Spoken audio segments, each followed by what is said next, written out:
जय श्री राम मित्रों। आप सभी का मेरा यानी अभिषेक सिंह का हाथ जोड़कर नमस्कार स्वीकार हो। आज मैं आपके लिए भगवान श्री कृष्ण के कंस को मारने के बाद की कहानी लेकर आया हूँ।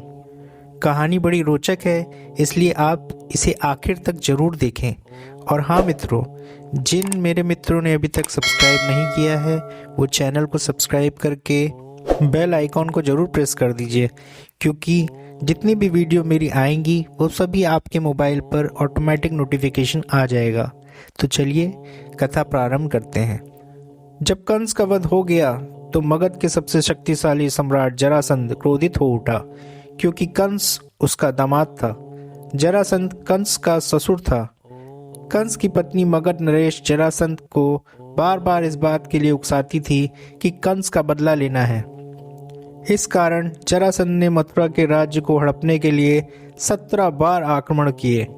हर बार उसके आक्रमण को असफल कर दिया जाता था।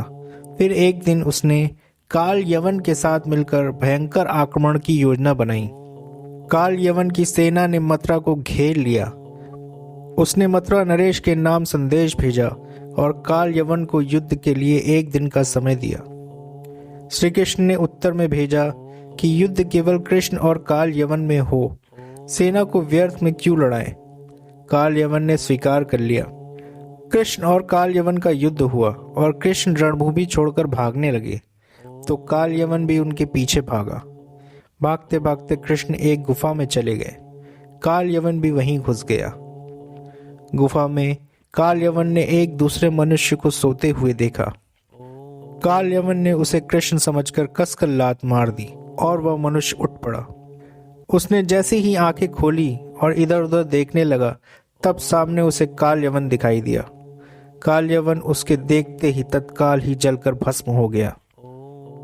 काल यवन को जो पुरुष गुफा में सोए मिले वे इक्ष्वाकु वंशी महाराज मानधाता के पुत्र राजा मुचुकुंद थे, जो तपस्वी और प्रतापी थे। उनके देखते ही काल यवन भस्म हो गया। मुचुकुंद को वरदान था कि जो भी उन्हें उठाएगा वह उनके देखते ही भस्म हो जाएगा।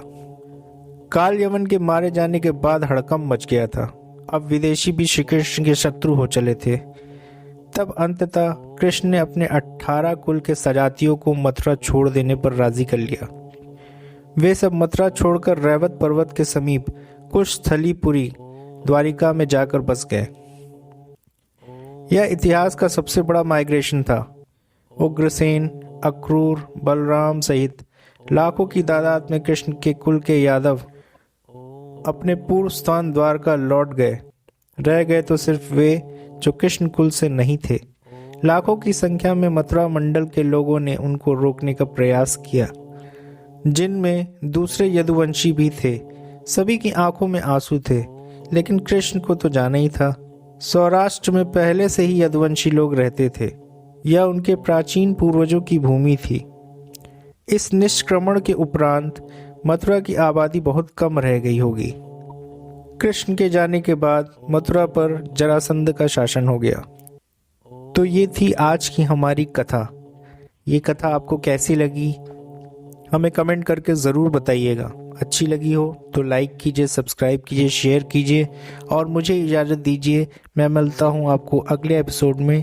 तब तक के लिए ये सब लोग मिलकर बोलते हैं जय श्री राम।